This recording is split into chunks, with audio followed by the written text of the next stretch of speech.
और मित्रों, मैं कह सकता हूं आगामी 5 वर्षों में हम लोगों की कोशिश है जम्मू कश्मीर की तस्वीर इतनी बदल जाएगी जम्मू कश्मीर की तकदीर कि पीओके के लोग भी आपसे रश्क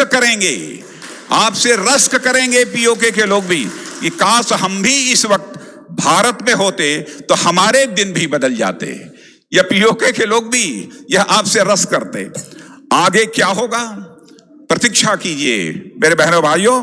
पीओके से ही मांग होगी कि हम भारत के साथ रहना चाहते हैं, अब पाकिस्तान के कब्जे में नहीं रहना चाहते हैं।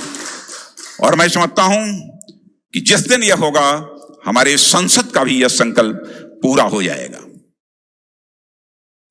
मित्रों, धारा 370 का जहां तक सवाल है, एक यह ऐसा कानून था जिसके बारे में जितने पहले के हुक्मरान रहे हैं वो कहते रहे हैं कि यह अस्थायी प्रोविजन है, यह टेम्पररी प्रोविजन है, और इसमें कहीं सच नहीं है। यह प्रोविजन संविधान सभा की मर्जी से नहीं आया था, यह बाद में यह प्रोविजन किया गया था। फिर भी लंबे समय तक कांग्रेस की सरकार थी, कांग्रेस ने इस धारा 370 को अपने दामन से बहनों भाइयों बांधे रहा। और मैं कांग्रेस के दोस्तों से पूछना चाहता हूं, यदि धारा 370 आपके लिए इतनी महत्वपूर्ण थी तो आपने इस टेम्पररी प्रोविजन को परमानेंट क्यों नहीं बना दिया? इस अस्थायी प्राविधान को स्थायी क्यों नहीं बना दिया आपने? यदि आपको धारा 370 को लेकर इतना बड़ा लगाव था, लेकिन वह नहीं कर पाए। 2014 से लेकर 2019 तक मित्रों मैं कह सकता हूं, उठाकर देख लीजिए, 2 लाख करोड़ रुपए से अधिक हमारी सरकार ने जम्मू कश्मीर के विकास के लिए धन का आवंटन किया है। उसके पहले भी बराबर जम्मू कश्मीर लद्दाख के विकास के लिए सरकार के द्वारा धन आवंटित होते रहे हैं। और मैं कह सकता हूं कि भारत के अधिकांश राज्यों की अपेक्षा वहां पर अधिक धन दिया जाता रहा है, लेकिन कौन इस सच्चाई को नकार सकता है?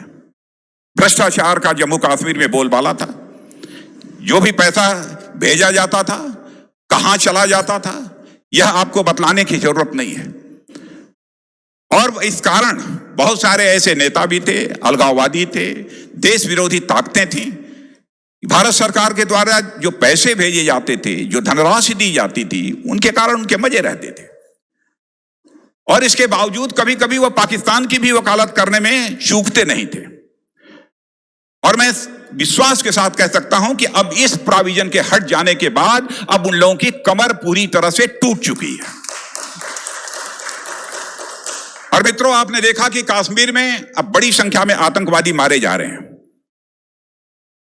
और अब इस कानून के समाप्त हो जाने के बाद क्या क्या सुविधाएं लोगों को मिलेंगी, क्या क्या होगा, यह मैं बहुत डिटेल में जाकर बतलाने की आवश्यकता नहीं समझता हूं। आप सब अच्छी तरह जानते हैं, क्योंकि पीओजे के पाक ऑक्युपाइड जम्मू कश्मीर से आए हुए जो लोग थे, वेस्ट पाकिस्तान से जो लोग आए हुए थे, अब जो अधिकार उनको 70 साल पहले मिल जाना चाहिए था, अब जाकर वह अधिकार मिला है। माने वह भी अब जम्मू कश्मीर के भी नागरिक होंगे। इस प्रकार का एक विश्वास, एक भरोसा लोगों के अंदर पैदा हुआ है।